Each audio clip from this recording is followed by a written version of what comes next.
Hello everyone. Well, it's been 1 week now since I'd posted my vote video on what model you guys would like to see me build next. Now that, of course, will only happen after I've completed my current project, which is the high-grade O Gundam and Exia rollout color scheme dual build. And I'm still working on that, but of course when I do finish that, I will be building the model that you voted for.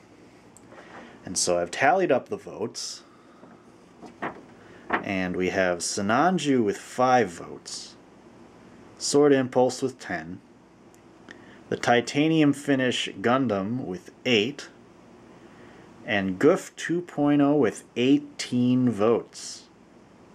Well and away the winner in this competition.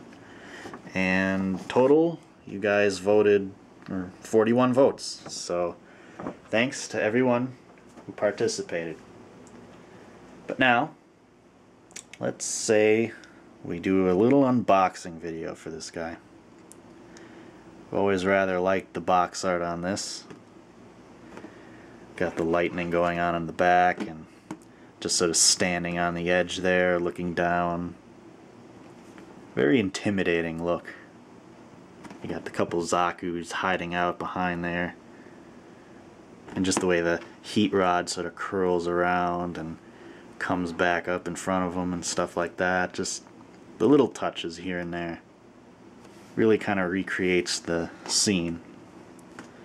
Of course, this is Bandai, made in 2009. Alright. Got a front view, back view. Nice little action shot there. And the new, well, sort of new, pipe system, which should make assembling those things a lot easier. Weapons, shield, nice shot at the finger Vulcan barrels. Internal frame on the backpack and on the leg. Another nice face shot there. Heat rod deployed. Looking pretty cool. Kneeling pose is possible with this kit. Finger Vulcans again. And you can switch it out for a normal hand if you want to go mass production type. Heat sword ready to slice through something.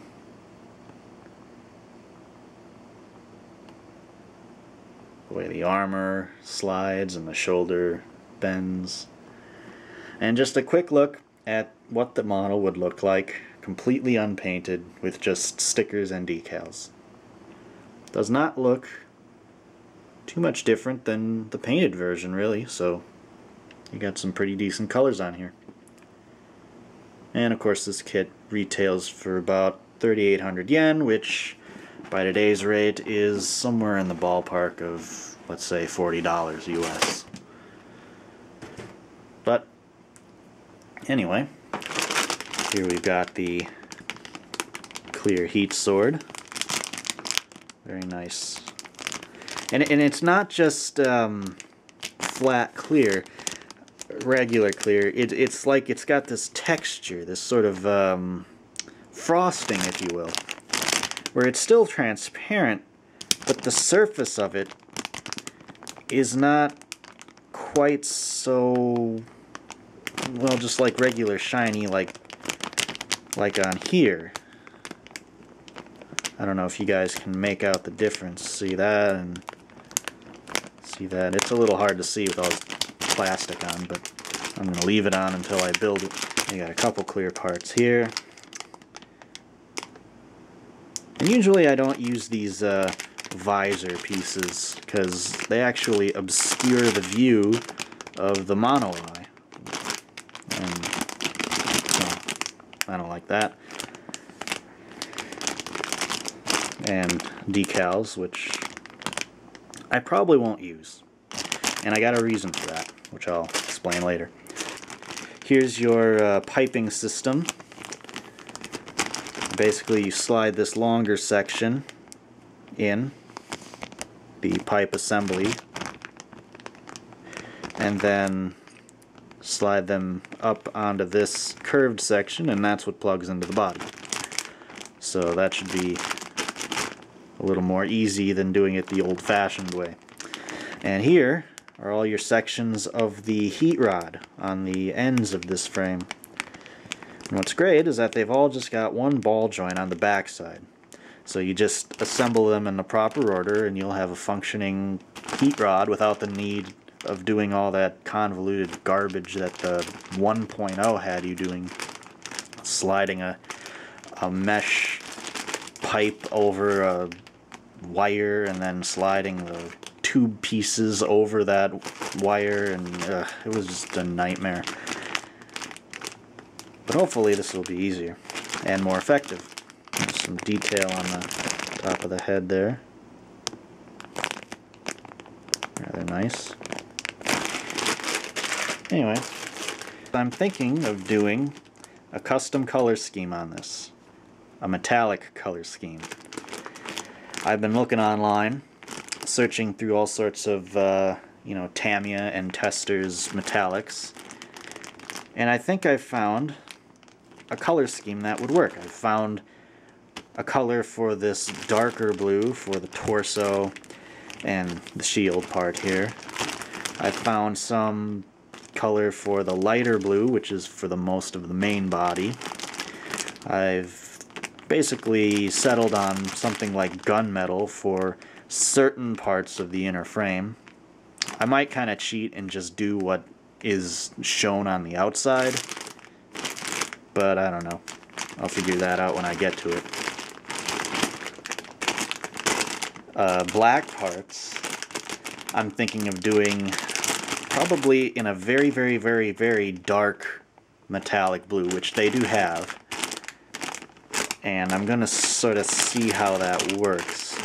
Now my only real concern here is all this piping.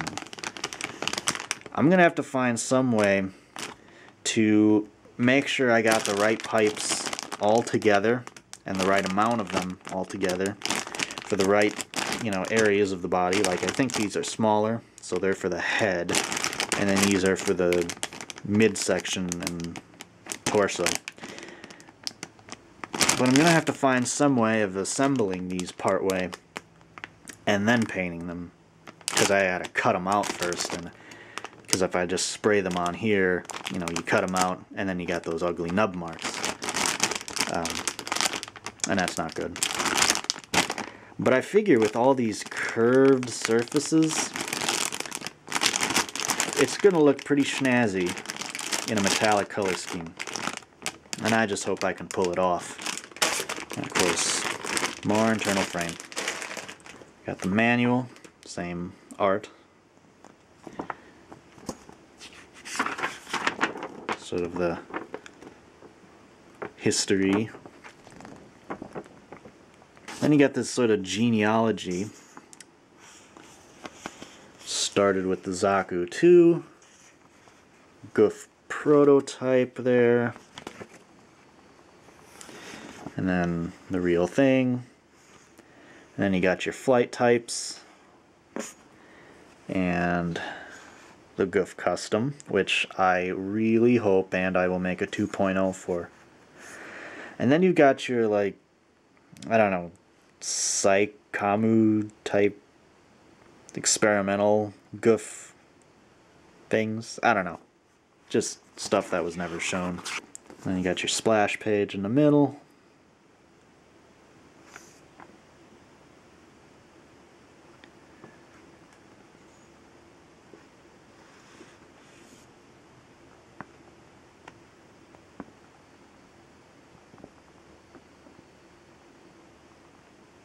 I'm probably going to do that heat rod in some kind of simple, like, metallic silver. But it is made out of a certain kind of material that resembles or seems to be the same as polycaps, and I've found that paint will not stick to polycaps. Now I could probably add primer and see how that works, but who knows. I'll have to cross that bridge when I get to it. But anyway, list of where all the decals go, and like I said, I probably won't use any. I rarely do anyway, but especially not on a metallic finish. I don't think they'd quite work. Overall, the decals do look quite nice. And of course, finished shot of the painted model. Of course, you'll see here, they were able to sort of shadow the joints here at the segments. And this is the painted version, so I'm guessing it is possible to paint this stuff, whatever it is made of. But I'm probably going to have to add primer for sure. And I mean, I would anyway, but well, there you have it. The kit you voted for. The Master Grade Gouf version 2.0. And eventually I will be running out and buying all the paints I need. And once my high grade Exia and O Gundam are finished, I'll of course do a video for them first. But after that, I'll get started on this. So thanks again for everybody who participated in the voting, and I hope you're pleased with the results. So, until the next time, catch you later everybody.